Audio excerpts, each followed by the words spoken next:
So I decided to have a look at Obama's most recent speech on the subject of ISIS, and there are certain things in here that I really have to take issue with. So here we are. We have to confront the warped ideologies espoused by terrorists like Al-Qaeda, who were funded by the CIA, and ISIL, who were funded by the CIA, especially their attempt to use Islam to justify their violence. These terrorists are desperate for legitimacy, and all of us has a responsibility to refute the notion that groups like ISIL somehow represent Islam.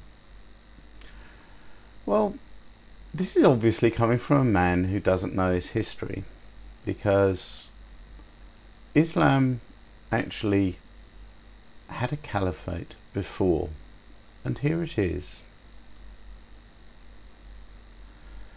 And this is the declared aim of ISIS, is to restore this caliphate, and it's around about a quarter of the surface area of the planet. And they've made some successes in this region here, and as you can see, Saudi Arabia, which is down here, was wholly a part of the caliphate. Egypt, Libya, and so on. Italy.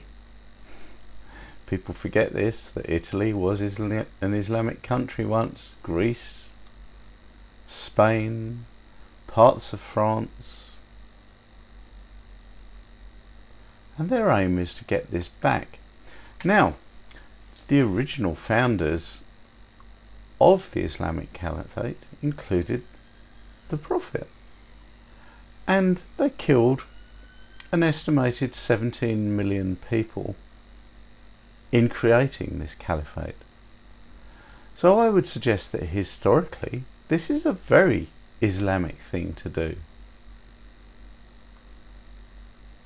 It might not be modern Islam, but it certainly is Islamic.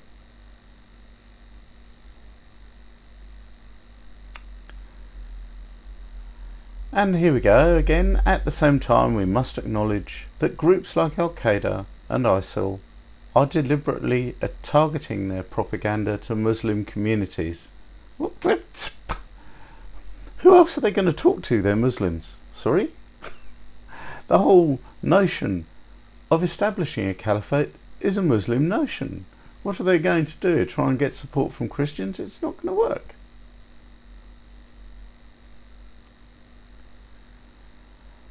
And Muslim communities, including scholars and clerics, therefore have a responsibility to push back, not just on twisted interpretations of Islam.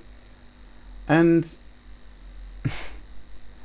if you ever read the Quran and the surahs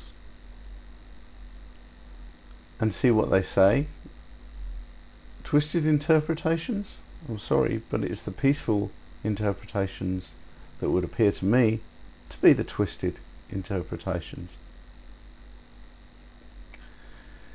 But also on the lie that we are somehow engaged in a clash of civilizations, that America and the West are somehow at war with Islam or seek to suppress Muslims, or that we are the cause of every ill in the Middle East.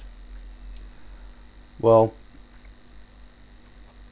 America and the West are at war with Islam. They're at war with radical Islam.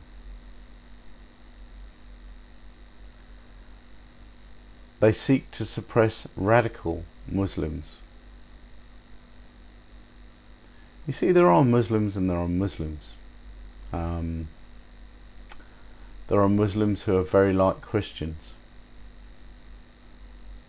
and I don't mean by that they believe in Christ. I believe that what I mean by that is that they are relatively mild-mannered and they have a similar morality. But there are Muslims who are completely the opposite.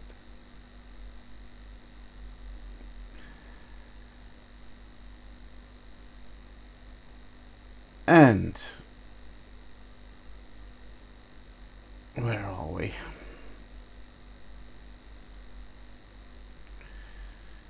The problem with these extremist religions is that if you offer them a bone, they'll snap and take the whole animal. And here is the President offering them a bone. Within the US government, our efforts will be led by our new coordinator of counter-terrorism communications. And I'm grateful that my envoy to the Organisation of Islamic Cooperation, Rashad Hussain, has agreed to serve in this new role. So the United States will do more to help counter hateful ideologies. Now you notice he's not saying hateful Islamic ideologies. He's saying hateful ideologies. Now this would include, I would assume, radical Christian ideologies, but he's not mentioning it. It would include radical Hindu ideologies, but he's not saying that. Now, one of the things that the United States was founded on was extreme tolerance of religion, and surely it should be tolerant of not just Christian religion but of all religions. And he's saying here that some ideologies are hateful. So the President is really declaring that he's a Muslim, but he's not on the same side as ISIL. And this goes along with his characterization. He doesn't want ever to mention the words Islamic terrorist. He never uses that language. I mean, even one of the recent terror attacks in the US was characterized as workplace violence. I mean, the guy was shouting Allah Akbar at the time, and it's workplace violence? No. And now he's going to give some excuses for the terrorists.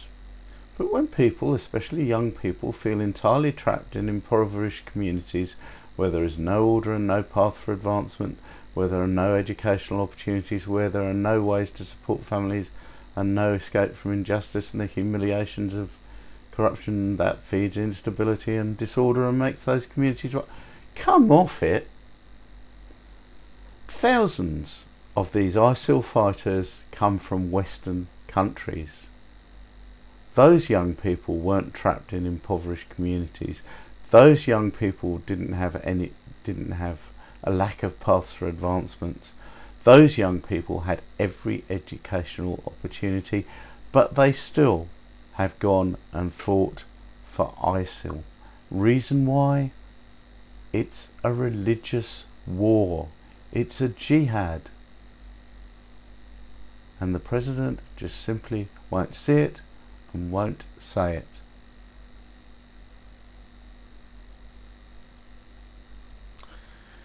Here at this summit, the United States will make new commitments to help young people, including in Muslim communities, to forge new collaborations in entrepreneurship and science and technology. All our nations can reaffirm our commitment to broad-based development that creates growth and jobs, not just for the few at the top, but for the many. Well, Mr. President, how about applying it to your own people first, and not giving it away to people in other countries as a sop to stop them from fighting you? And he's talking about teaching the young Muslims science and technology. What is required to fight a more efficient war? Better bombs, better missiles, better IEDs, a good education in electronics, and they would be able to make their IEDs much more effective. Well done, Mr. President. That's not likely to backfire at all, is it? And as we go forward, let's commit to expanding education, including for girls, expanding opportunity, including for women. Nations will not truly succeed without the contributions of their women. This requires, by the way, wealthier countries to do more.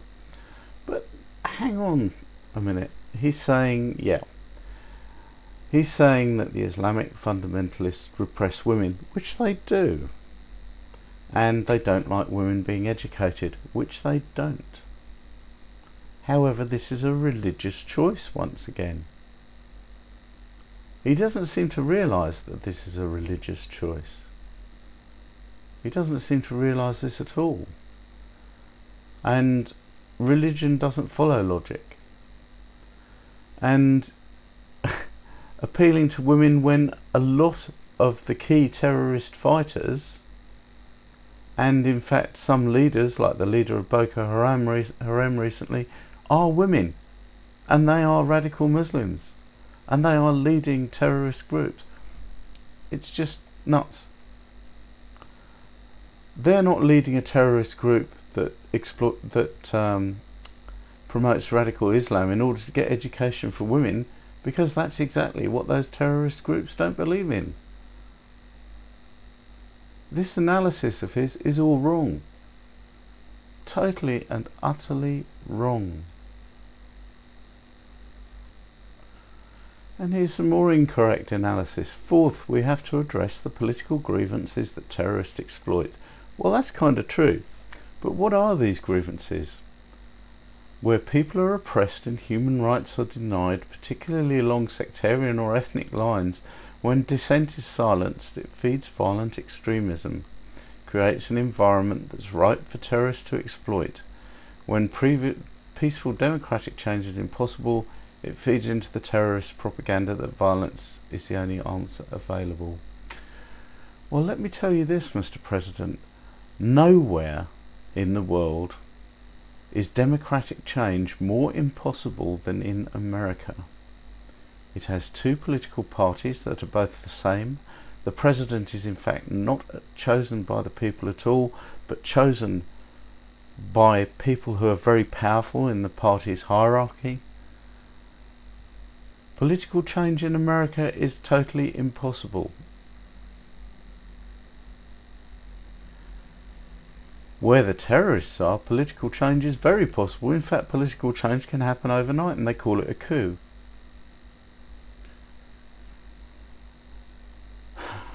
And he's saying here, when people are oppressed, blah blah blah. Well, these terrorists, the current crop of Islamic terrorists, are all for oppressing people.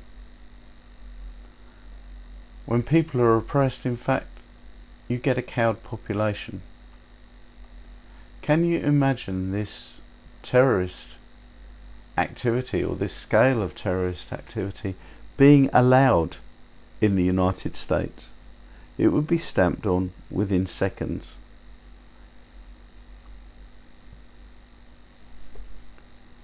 These people are free, and they are expressing, albeit a very nasty expression, and one which no sane person would agree with, no sane Western person anyway, they are expressing their ideology. Groups like Al-Qaeda and ISIL peddle the lie that some of our countries are hostile to Muslims.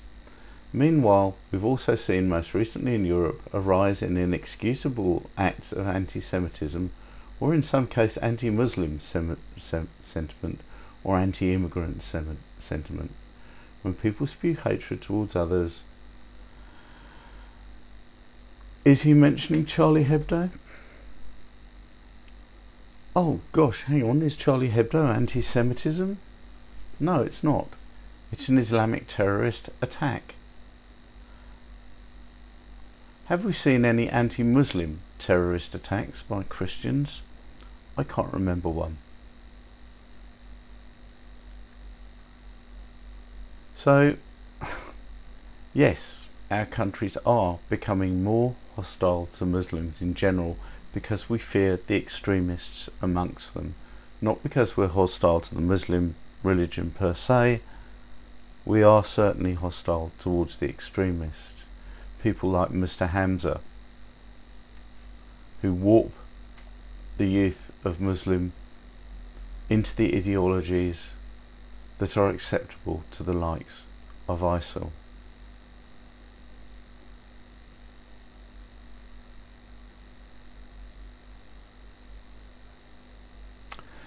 Violent extremists and terrorists thrive when people of different religions or sects pull away from each other and are able to isolate each other and label them as they as opposed to us, something separate and apart. This is a Muslim tradition.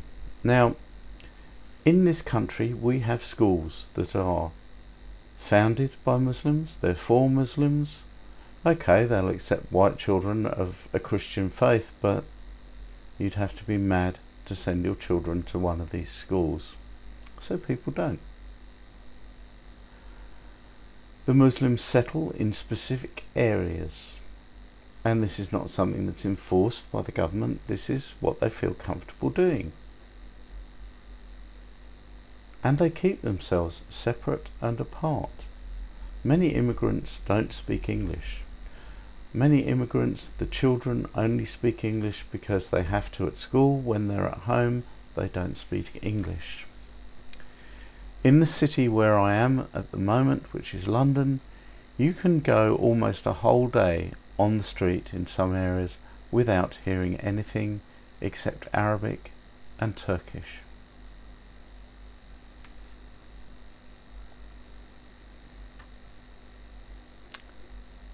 In a local area called Tower Hamlets, we have had Muslim patrols patrolling the streets, forcing women to cover up,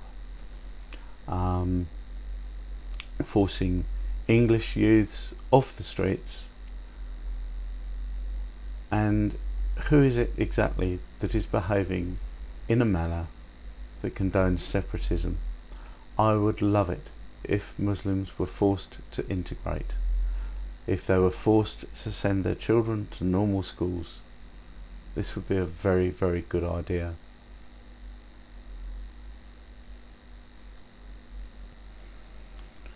And finally, to sum up, he says a few things that I actually agree with. The world hears a lot about the terrorists who attacked Charlie Hebdo in Paris, but the world also has to remember the Paris police officer, a Muslim, who died trying to stop them. The world knows about the attack on the Jews at the kosher supermarket in Paris. We need to recall the worker at that market, a Muslim, who hid Jewish customers and saved their lives. What he doesn't say is we have to recall that the people who committed the attacks were Muslims.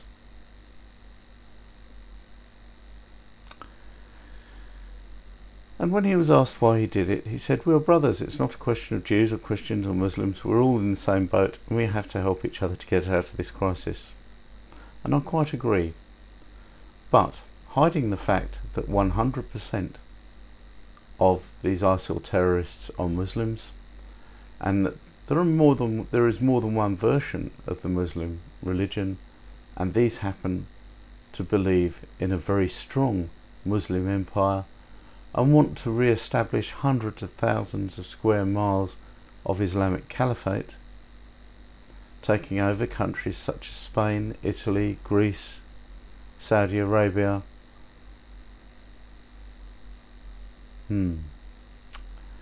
Hiding those facts won't do anyone any service. Really, by now, the whole ISIL business, they should have been stamped out. They should have been completely erased. But Obama doesn't want to do this. Why not? Because Obama is afraid that people will find out just how much aid America has given to these ISIL terrorists. Well, thank you very much. If you've liked this, found it instructive or informative, then please like, share and subscribe. Thanks a lot. Harmonic, ionic, bionic, atomic. It will astonish you. It's magical and casual, actual but classical, practical and factual. Arduinotronic, harmonic, ionic, bionic, atomic. It will astonish you. It's magical and casual, actual but classical.